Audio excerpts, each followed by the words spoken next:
Hello बच्चों, कैसे हो आप सभी। आशा करता हूँ आप सभी अच्छे ही होंगे। बच्चों, हम पढ़ रहे हैं कक्षा 12 की जीव विज्ञान और जिसका अध्याय चल रहा है एक जीवों में जनन।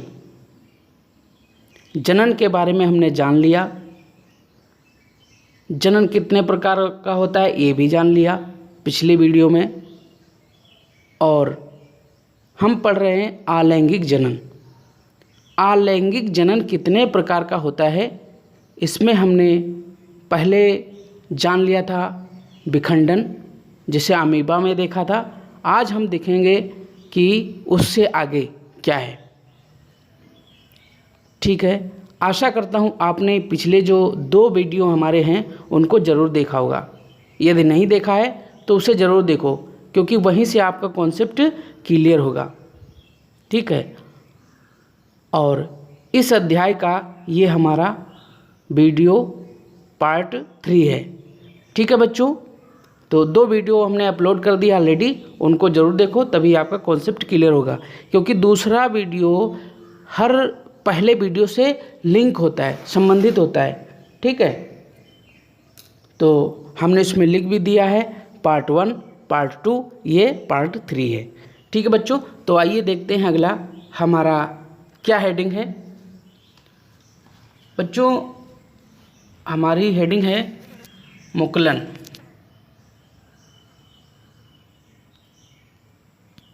मुकुलन, ठीक है बच्चों, मुकुलन। मुकुलन क्या है? मुकुलन बच्चों, यदि कलिका या मुकुलन से नए जीव का निर्माण हो तो उसे मुकुलन कहेंगे। यदि जनक के शरीर पर, बच्चों आज कुछ पीडीएफ बनाने में हमें दिक्कत हुई है, जिसकी वजह से थोड़ा लाइनिंग में गैप नहीं हो पाया है। तो आप जो है, हम बाद में इसको समझाने के बाद में ये जो मार्कर लगा रहे हैं इसको हटा देंगे। आप पॉज करके वीडियो देख सकते हो, पढ़ सकते हो। ठीक है, तो पहले समझ लो इसको। ठीक है, तो इसके लिए माफ़ी चाहेंगे बच्चों। आशा करेंगे आप मेरा सहयोग करेंगे। ठीक है, तो देखते हैं बच्चों मुकुलन। मुकुलन यानी इंग्लिश में इसको बडिंग कहते हैं। क्या है ये? यदि कलिका मुकुलन से नए जीव का निर्माण हो तो उसे मुकुलन कहेंगे। यदि जनक के शरीर पर, यहाँ बच्चों उभार होगा, उधार नहीं, उभार होगा, उभार या मुकुलन बन जाए, फिर मुकुलन से नया जीव बन जाता है। उदाहरण के लिए हाइड्रा और ईस्ट में देखा होगा। ये देखिए बच्चों, ईस्ट है, ये ईस्ट का जीव है, ये ईस्ट है। और इसमें देखिए छोटा सा गोल गोल ऊपर ये बड निकल रहा है, जिसको कलिका कहते हो, कली कह लो आप। ठीक है, गोल गोल से निकल रही है। दूसरे में देखो थोड़ा सा और ऊपर निकल गई, यानी दूसरे में आप देख रहे हो केंद्रक विभाजित हो गया। तीसरे में, ठीक है, सॉरी बच्चों, तीसरे में, जैसे कि दूसरे में आप देख रहे हो ये केंद्रक यहाँ पे विभाजित हो रहा है। फिर से देखो, ये है जीव, ठीक है, इसमें यह है केंद्रक और ये बीच में बहुत सारा कोशिका द्रव्य भरा है। ठीक है, तो इसकी जो सेकेंड अवस्था आती है उसमें देखो ये कोशिका जो केंद्रक है वो विभाजित हो रहा है। ठीक है, और ये कोशिका द्रव्य नहीं विभाजित हो रहा है। ठीक है, अगले में देखो कोशिका मतलब केंद्रक ये पूरी तरह से विभाजित हो गया है। ठीक है, ये देखिए, अब दूसरे में केंद्रक विभाजित होकर एक नया बड बन गया। ठीक है, तो आशा करता हूँ बच्चों मुकुलन आपको समझ में आ गया होगा। इसको एक लाइन में हम फिर से बोल देते हैं। मुकुलन, यदि कलिका, जिसको आप बड्स कहते हो, ठीक है, मुकुलन से नए जीव का निर्माण हो तो उसे मुकुलन कहेंगे। ठीक है, दूसरी लाइन में, यदि जनक के शरीर पर उभार, आप जैसे चित्र में देख रहे हैं, ठीक है, किस तरह उभार निकल रहा है। ठीक है, उभार या मुकुलन बन जाए, फिर मुकुलन से नया जीव बन जाता है। उदाहरण के लिए हाइड्रा और ईस्ट में देखेंगे। अगला अभी बच्चों हाइड्रा का उदाहरण देखेंगे, आपको बहुत जल्दी समझ में आ जाएगा। ठीक है, ये तो ईस्ट में था। ये देखिए आप हाइड्रा में, ये देखिए हाइड्रा है। ये देखिए बच्चों यहाँ पे एक बर्ड्स निकला है और ये बर्ड्स शुरू में तो अपने जनक से जुड़ा रहेगा और बाद में ये बिल्कुल अलग हो जाएगा और जैसे ये हाइड्रा है ऐसे ही एकदम क्लोन बना लेगा। ठीक है बच्चों, क्लोन के बारे में हमने पिछले वीडियो में चर्चा किया है, आप वहाँ देख सकते हो। अब नेक्स्ट देखते हैं। नेक्स्ट है बच्चों बीजाणु निर्माण। ये सूक्ष्म रूप की संरचनाएं होती हैं और इसके अलावा यह एक कोशीय होता है।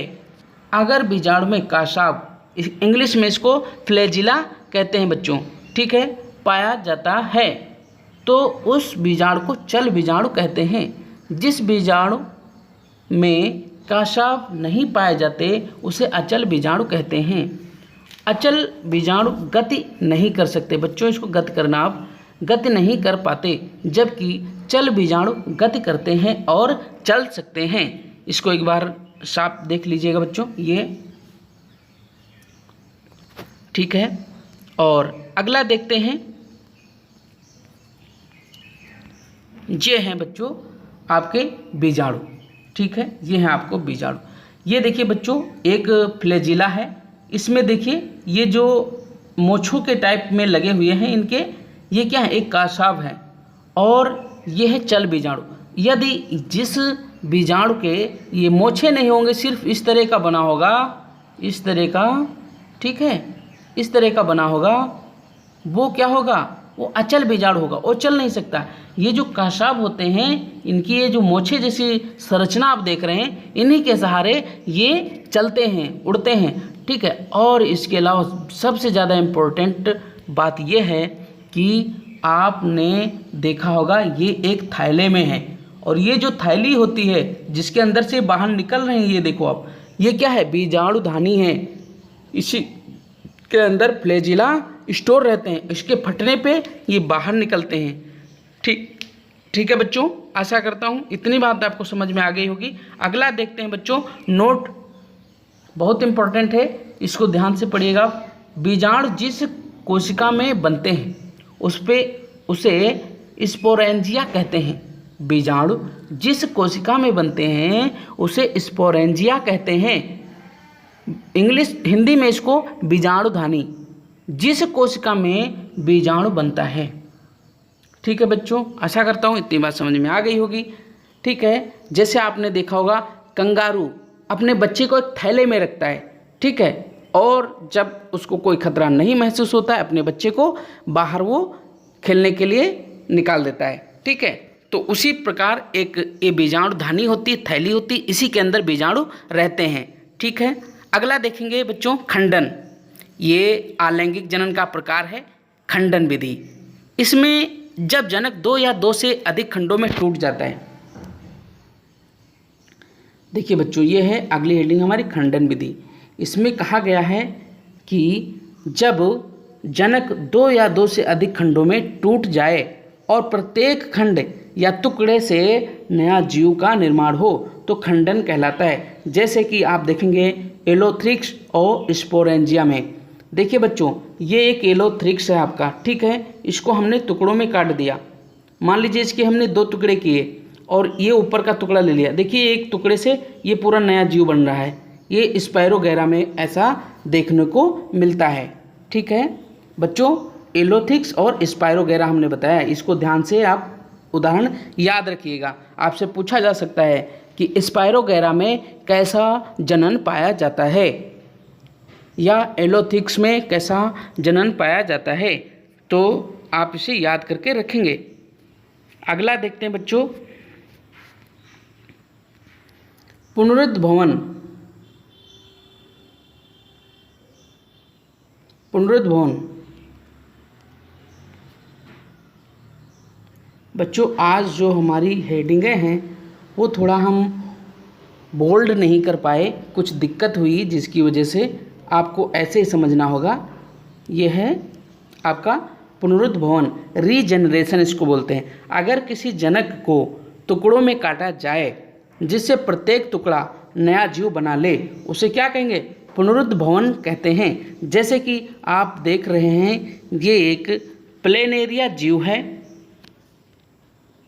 ये देखिए उदाहरण के लिए हमने देखा प्लेनेरिया, ये एक जीव है और इसको हमने 3 टुकड़ों में काट दिया। देखिए ये 3 टुकड़े हैं इसके, और प्रत्येक टुकड़े से देखिए एक नया जीव बनना है। तो प्लेनेरिया एक ऐसा जीव है जिसमें पुनरुद्भवन की क्षमता पाई जाती है, रीजनरेशन। जैसे कि बच्चों आप घरों में देखते हैं छिपकली, उसको खतरा होने पे अपनी पूंछ को गिरा देती है और कुछ दिन बाद उसकी पूंछ मतलब उगाती फिर से निकल आती है, ठीक है।